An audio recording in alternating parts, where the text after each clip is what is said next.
Guys, in Lithuania, they have lots and lots of woods, lots of forests.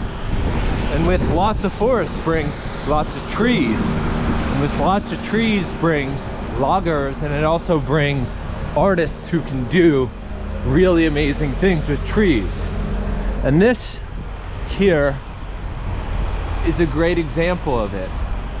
This, what I believe is a restaurant, is essentially a piece of art. It's like a massive log cabin, like almost legitimate log cabin, turned into a restaurant with carving. So here's one example. You got a chef carved out of one massive piece of wood. You can see, thanks.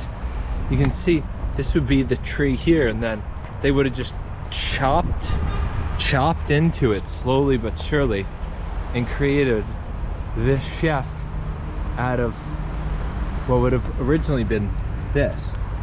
And so you can see that this that type of woodwork continues along here.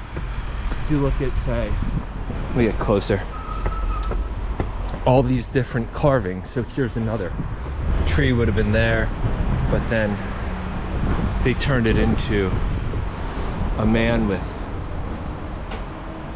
I don't know if it's a guitar or what you call this thing. You can see some of the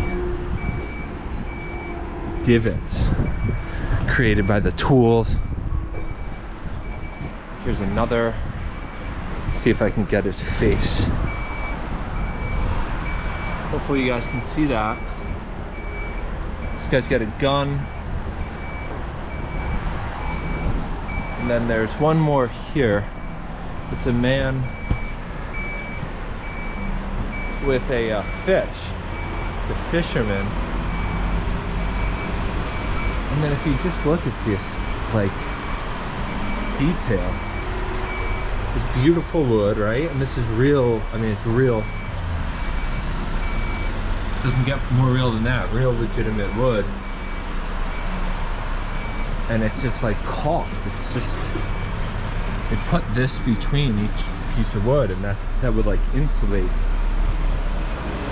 the building. So this is like true craftsmanship.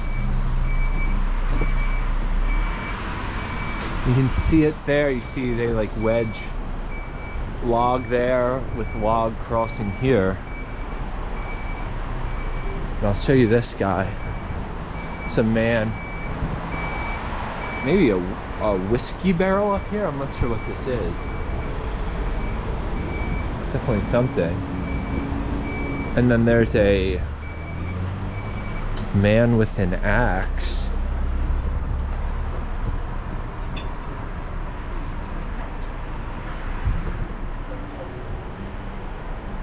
And that's it. I mean, just a pretty amazing display of woodworking ability.